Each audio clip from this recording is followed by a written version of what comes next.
Hello students, welcome back. तो हमारा departmental account का चैप्टर अभी आगे बढ़ रहा है। क्लियर। तो सबसे पहले अगर आपको बेसिक पता है ये चैप्टर का तो इट्स ओके, आप कोई भी सम देख सकते हो। मैराथन में भी आपने टाइम स्टैम्प में देखे होंगे सारे सम, तो कोई भी सम क्लिक कर सकते हो। लेकिन अगर आपको बेसिक या इंट्रोडक्शन नहीं मालूम तो आप सबसे पहले मेरा लेक्चर नंबर 1, ठीक है, वो देख लीजिए। उसमें मैंने अच्छे से पहले इंट्रोडक्शन समझाया है। इंट्रोडक्शन समझाने के बाद आप सम नंबर 1 एंड सम नंबर 2 भी एक बार अच्छे से देख लो। क्लियर। उसके बाद आप सम नंबर 3 पे जैसे मैं करवा रहा हूँ वैसे आओ। इट मीन्स इन शॉर्ट अगर मैं बात करूं तो डिपार्टमेंटल अकाउंट आप यहीं से स्टार्ट कर रहे हो देखना, तो आप लेक्चर नंबर 1 से स्टार्ट करिए। ज्यादा लेक्चर्स नहीं है, ज्यादा लेंथी चैप्टर नहीं है, आप अच्छे से लॉजिकली सीख लोगे। एक बार आपने देख लिया ये मैराथन तो आपको दोबारा देखने की जरूरत नहीं पड़ेगी। साथ में कैल्सी और बुक लेकर जरूर बैठना। तो अभी हम करने वाले हैं सम नंबर 3। इससे पहले हमने लेक्चर नंबर 1 में इंट्रोडक्शन कवर किया था और लेक्चर नंबर 2 में sum number 1 and sum number 2 cover किया था। अभी आज हमारा लेक्चर नंबर 3 है जिसमें हम करने वाले हैं सम नंबर 3। ठीक है। और यहाँ पे क्या दिया है, बहुत ही बेसिक सम है। ये शुरुआत के जो 5-6 सम है ना, ये सिर्फ बेसिक सम है। तो ये एग्जाम में आ गए तो 5 मार्क में आ सकते हैं, 10 मार्क में नहीं आएंगे। 10 मार्क में आने वाले सम क्या है, लास्ट के समय। क्लियर। तो वो भी तो कवर करने ही वाले हैं। तो बेसिक सबसे पहले कवर करना बहुत जरूरी है ताकि हम थोड़ा हैबिचुअल हो जाए। ठीक है। ये चैप्टर के साथ उसके बाद हम वो जो लेंदी सम है वो भी सॉल्व करने लग जाएंगे। तो सम नंबर 3 में क्या दिया है इन्होंने, यहाँ पे देखो, रीड आउट करते हैं। इन्होंने दिया है the trading and profit and loss account of the radio equipment store for the period ending 31/3/24 is presented to you in the following form. तो ये रेडियो इक्विपमेंट स्टोर का trading and profit and loss account combined, एक तो trading profit and loss account ये combined है। ठीक है, यहाँ पे आप जीपी नहीं देखोगे। जब भी ट्रेडिंग और प्रॉफिट एंड लॉस अकाउंट अगर कंबाइन होता है तो सीधा आपको यहाँ दिखेगा प्रॉफिट, जिसको हम नेट प्रॉफिट भी कह सकते हैं। ठीक है। तो ये कंबाइंड नेचर का दिया हुआ है, प्लस ना तो ये डिपार्टमेंट वाइज डिस्ट्रीब्यूट किया हुआ है। मतलब इन शॉर्ट अगर मैं कहूँ तो ये एक रेडियो इक्विपमेंट स्टोर का पूरा trading plus profit and loss account यहाँ पे आपको दे के रखा है। जहां पे आप देख सकते हो रेडियो का परचेज, स्पेयर पार्ट का परचेज, ये साथ में ही दे के रखा है। सैलरी, वेजेस, सन्ड्री एक्सपेंस, और यहाँ पे भी जो खर्चे हैं, और ये स्टॉक है, सॉरी यहाँ पे सेल्स और यहाँ पे स्टॉक। उसके बाद आपका प्रॉफिट आ रहा है 3450।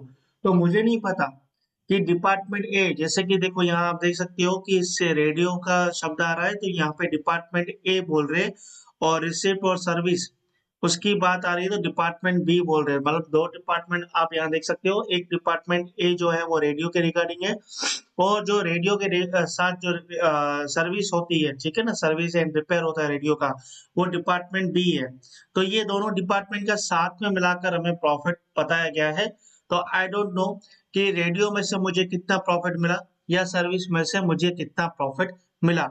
इस वजह से ये हमें क्या बोलते हैं, प्रिपेयर करिए departmental trading and profit and loss account. अब हमको डिपार्टमेंटल ट्रेडिंग अकाउंट भी बनाना है जिससे हमें मालूम पड़ेगा कि ग्रोस प्रॉफिट कितना है डिपार्टमेंट वाइज। साथ ही साथ हमको प्रॉफिट एंड लॉस अकाउंट बनाना है दोनों डिपार्टमेंट ए और डिपार्टमेंट बी का, taking into consideration the following information.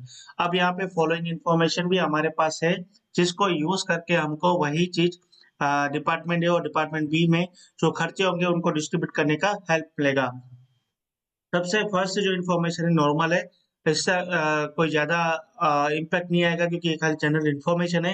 ये क्या कह रहे हैं कि radios are sold at the showroom. ठीक है, रेडियोस क्या शोरूम में सोल्ड हो रहे हैं, जिसको हम डिपार्टमेंट ए बोल रहे हैं, और सर्विस और रिपेयर जो है वो कैरिड आउट हो रहा है वर्कशॉप में। ठीक है, जनरली वर्कशॉप में ही होता है सर्विस एंड रिपेयर, और उसको हम डिपार्टमेंट बी बोलेंगे। तो यहाँ पे जहाँ पे भी सर्विस एंड रिपेयर शब्द शुरू यूज होता है उसको डिपार्टमेंट बी समझ लो। जहां पे रेडियो शब्द यूज हो रहा है वहां पे आप डिपार्टमेंट ए समझ लो। सेकंड एडजस्टमेंट में इन्होंने आपको सैलरी एंड वेजेस की बात कही है कि सैलरी और वेजेस जितनी भी होंगी, ठीक है, आपको सब में जो भी सैलरी या वेजेस दिया है आपको शोरूम में 3/4 डिस्ट्रीब्यूट करना है और वर्कशॉप में 1/4, मतलब हम कह सकते हैं 3:1 रेशियो में हमको डिस्ट्रीब्यूट करना है salary and wages. And third, sundry expenses आपको जो भी एलोकेट करने हैं वो basis of turnover of each department. हमें टर्नओवर भी दिया गया है, वो टर्नओवर के बेस पे हम सन्ड्री एक्सपेंस भी डिस्ट्रीब्यूट करेंगे। तो ज्यादा कोई अब ये जो एडजस्टमेंट है इसकी दो इफेक्ट नहीं आएगी। क्यों? क्योंकि ये जो है ये जनरल इंफॉर्मेशन है, ना कि कोई आपको अलग से एडजस्टमेंट दी गई है। ये एडजस्टमेंट हम नहीं बोल सकते, एडजस्टमेंट की दो इफेक्ट होती है। ये तो जनरल इंफॉर्मेशन हमारे पास है, ठीक है ना, तो इसकी तो इफेक्ट नहीं आएगी। तो यहाँ पे सबसे पहले मैंने ट्रेडिंग अकाउंट बनाकर रखा है डिपार्टमेंटल का, और प्रॉफिट एंड लॉस अकाउंट भी मैंने बनाकर रखा है, ठीक है। तो यहाँ पे चलिए शुरुआत करते हैं। सबसे पहले जो भी हमारा एडजस्टमेंट है, जो भी ये मतलब जनरल इन्फॉर्मेशन है, वहीं से शुरुआत करते हैं। सम की शुरुआत वहीं से ही करनी है हमें हमेशा।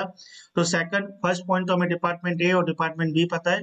तो यहाँ पे देखो डिपार्टमेंट ए और डिपार्टमेंट बी का मैंने अकाउंट मतलब कि इस तरह से मैंने डिपार्टमेंट ए और डिपार्टमेंट बी का कॉलमनर बना के रखा है। इस तरह से आप बनाओगे। अच्छा, ये आपका बेसिक चीज हम होगा। तो इस तरह से देखो ट्रेडिंग अकाउंट भी बनता है। जैसे हम नॉर्मली ट्रेडिंग अकाउंट बनाते हैं तो यहाँ पे आपने देखा होगा एक ही कॉलम बनती है अमाउंट की, लेकिन यहाँ पे दोनों डिपार्टमेंट की बनेगी, डिपार्टमेंट ए और डिपार्टमेंट बी।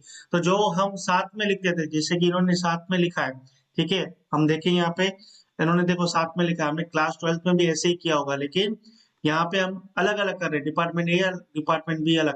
बाकी डेबिट साइड वही चीजें आएंगी जो ट्रेडिंग अकाउंट में आती है, क्रेडिट साइड भी वही चीजें आएंगी जो ट्रेडिंग अकाउंट में आती है। क्लियर? जो हमने क्लास 12 में करी है, ठीक है।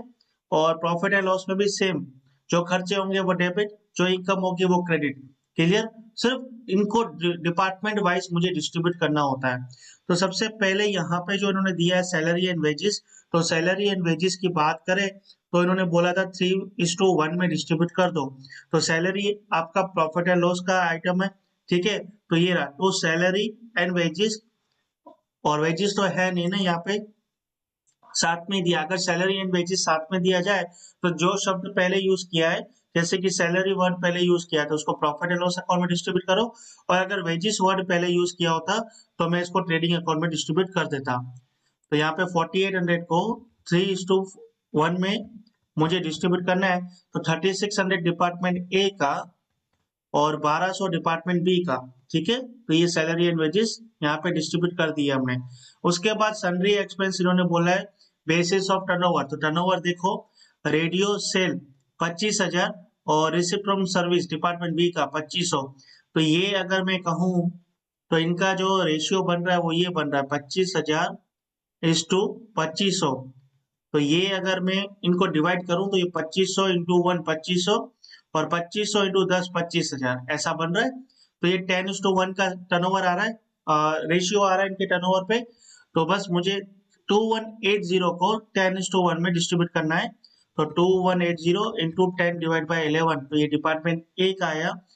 राउंड ऑफ जो है प्लस में 0.5 के ऊपर होता है, आप करते हो 1982 डिपार्टमेंट ए का, और इंटू 1/10 कर देंगे तो बाजू वाले का आ जाएगा 198 डिपार्टमेंट पी का। तो यहाँ पे सैलरी एक्सपेंस सैलरी वेजेस जो मुझे दिए थे जनरल इन्फॉर्मेशन मैंने डिस्ट्रीब्यूट कर दी है। अब रिमेनिंग जितने भी बैलेंस है मुझे बारीक बारीक से कैरी फॉरवर्ड करने हैं। जैसे परचेस दिया है रेडियो का जो कि डिपार्टमेंट ए है, और स्पेयर पार्ट जो कि डिपार्टमेंट बी है। इन दोनों को परचेस को हम ट्रेडिंग अकाउंट में शो करेंगे। तो यहाँ पे परचेस लिखा है, यहाँ पे आप रेडियो लिख दो, ठीक है, ठीक है। तो ये 23,130 डिपार्टमेंट ए का परचेस, और स्पेयर पार्ट जो कि है डिपार्टमेंट बी का परचेस, जो कि हमारा क्या है यहाँ पे इन्होंने दिया है स्पेयर पार्ट जो हमने परचेस करे। रिपेयर और मेंटेनेंस कर रहे हैं तो जनरली बात है कि अगर हम कोई भी चीज रिपेयर करेंगे तो कुछ तो पार्ट्स हमको परचेस करने पड़ेंगे, तभी तो हम कस्टमर को रिपेयर करके देंगे। उनका कोई पार्ट खराब हो जाएगा तो हम हमारे पास भी तो कोई पार्ट होना चाहिए ना उसको फिट करने के लिए। तो यहाँ से भी समझ में आ रहा है। रेडियो तो अलग चीज होगी कि रेडियो मैंने रेडीमेड परचेस किया, रेडियो मैंने सेल कर दिया। क्लियर? तो उसका स्पीकर खराब हो गया तो वो तो पार्ट्स में आएगा ना, तो वो डिपार्टमेंट बी में देखो इस तरह से दिया है, टू परचेस स्पेयर पार्ट 6440। तो परचेस यहाँ पे बुक हो चुका, रेडियो परचेस हो चुका, स्पेयर पार्ट हो चुका, सैलरी हो चुका, सैलरी हो चुका। प्रॉफिट जो है आपका यहाँ पे जैसे निकालेंगे ना हम, प्रॉफिट एंड लॉस अकाउंट में वो आपका इसके साथ मैच हो जाएगा ऑटोमेटिक। क्लियर, क्योंकि ये वैसे ही प्रॉफिट है। Now come to the sale. तो रेडियो का सेल जो कि डिपार्टमेंट ए है 25,000 और डिपार्टमेंट बी का कितना है 2500। और सेल हम कहाँ शो करते हैं, ट्रेडिंग अकाउंट में क्रेडिट साइड। तो bye radio cell department A का 25,000 और सर्विस का जो भी अभी आपको पता होगा सेल होता है वो गुड्स का होता है, और रिसिप्ट जो हम जनरली अगर ये शब्द बात करते हैं तो वो सर्विस डिपार्टमेंट की रहती है। ठीक है, तो रिसिप्ट की अगर बात करें तो ये भी काइंड ऑफ क्या हो गया, सेल ही हो गया। इसको भी हम क्या बोलेंगे, टर्नओवर। इसको आप टर्नओवर भी बोल सकते हो सेल को। कोई अगर आपसे पूछे टर्नओवर कितना है तो आप ये जो आपका सेल होता है वही आपका क्या होता है, टर्नओवर। और अगर कोई आपसे बोले रिसिप्ट कितनी है तो वो भी क्या हो गया, काइंड ऑफ टर्नओवर हो गया। क्योंकि आज रिसिप्ट कितनी आएगी, आज आपने 1 लाख का सेल किया होगा तो 1 लाख का आपका रिसिप्ट भी तो आएगा, बराबर। और वो जनरली सर्विस डिपार्टमेंट में ज्यादा यूज होता है वर्ड। तो receipt from service and repair का कितना है 2500, तो वो आपकी क्या होगी, सेल होगी। उसके बाद आपके पास डिपार्टमेंट ए का स्टॉक है 8040, डिपार्टमेंट बी का स्टॉक है 4460। तो यहाँ पे स्टॉक जो है क्लोजिंग स्टॉक कह सकते हैं। और ये आपका आएगा कहाँ पे, डिपार्टमेंट ए का स्टॉक ऑफ रेडियो। अच्छा, यहाँ पे बाय शब्द यूज किया जाएगा, बाय शब्द यूज नहीं किया है। ये बाय स्टॉक और spare parts of servicing repair 4460। तो हमारे सारे जो बैलेंसेस है कैरी फॉरवर्ड हो चुके हैं। अब मुझे क्या करना है, अब सबसे पहले तो ग्रॉस प्रॉफिट निकाल देता हूँ। तो डिपार्टमेंट ए का डेबिट साइड का टोटल ज्यादा दिख रहा है तो वो पहले टोटल कर लेते हैं। तो 33,040 आया, उसमें से माइनस कर दो परचेस। तो 9910 डिपार्टमेंट ए का प्रॉफिट आया। अब डिपार्टमेंट बी, उसका टोटल आया 6960, उसमें से 6440। तो ग्रॉस प्रॉफिट जो है डिपार्टमेंट ए का 9910 आया, डिपार्टमेंट बी का 520 आया। अब ये यहाँ पे लिखेंगे to gross profit transfer to profit and loss account. जो ये हमारा ग्रॉस प्रॉफिट आया ये हम कहाँ ट्रांसफर करेंगे, प्रॉफिट एंड लॉस अकाउंट। और प्रॉफिट एंड लॉस अकाउंट में क्रेडिट साइड एंट्री आएगा by gross profit transfer from trading account. ठीक है ना, 9910 डिपार्टमेंट ए का और 520 डिपार्टमेंट बी का। अगर मैं यहाँ पे देखूं प्रॉफिट एंड लॉस में, तो ए का जो है वो क्रेडिट साइड वैसे ही ज्यादा है तो 9910 में यहाँ पे लिख दिया। उसमें से माइनस 3600 और 1982 किया तो मेरा प्रॉफिट आया डिपार्टमेंट ए का 4328। यहाँ पे लिखेंगे टू नेट प्रॉफिट। और अगर यही बात अगर डिपार्टमेंट बी की करें तो उसका डेबिट साइड का टोटल ज्यादा है। इट मीन्स ये हमारा आएगा लॉस 139। डेबिट साइड ज्यादा है, यही सेम फिगर मैंने यहाँ पे लिख दिया। और इसमें से 520 माइनस कर दिया तो कितना बचेगा, 878। कितना बचा, 878। और इसको क्या बोलेंगे, बाय नेट लॉस, बराबर। तो अगर आप देखोगे तो मेरा जो प्रॉफिट आ रहा है डिपार्टमेंट ए का 4328, और उसमें से अगर मैं नेट लॉस माइनस कर दूं तो मेरा नेट जो प्रॉफिट है ना, नेट प्रॉफिट दोनों डिपार्टमेंट का मिलाकर 3450 आ रहा है। और हम यहाँ पे क्वेश्चन में देख सकते हैं 3450 ये रहा। क्लियर, वैसे भी हम यहाँ पे क्रॉस टैली कर सकते हैं। आपको हर एक समय ऐसा नहीं दिया जाएगा, ये तो जनरली मैं आपको यहाँ पे दिखा रहा हूँ कि कंबाइंड चीज दी थी। ये क्या था, ये पूरा का पूरा कंबाइंड था। हमने इनको department wise separately trading account में भी बना कर दिया इनको, और प्रॉफिट एंड लॉस अकाउंट में भी बना कर दिया। ठीक है, यही अकाउंटेंट का काम होता है। और यही एक चार्टेड अकाउंट का भी काम होता है कि कुछ डेटा ऐसे कंबाइंड नेचर में आता है और जहां प्रेजेंट करने की बात आती है तो हमारा रोल आता है इस तरह से। ठीक है, जो कि हम यही बीकॉम में भी आगे सीखते जाएंगे।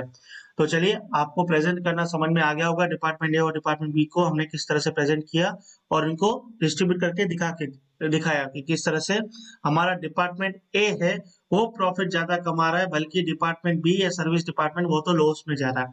क्लियर, तो आई होप आपको सम नंबर 3 समझ में आया होगा। अब हम चलते हैं सम नंबर 4 की ओर।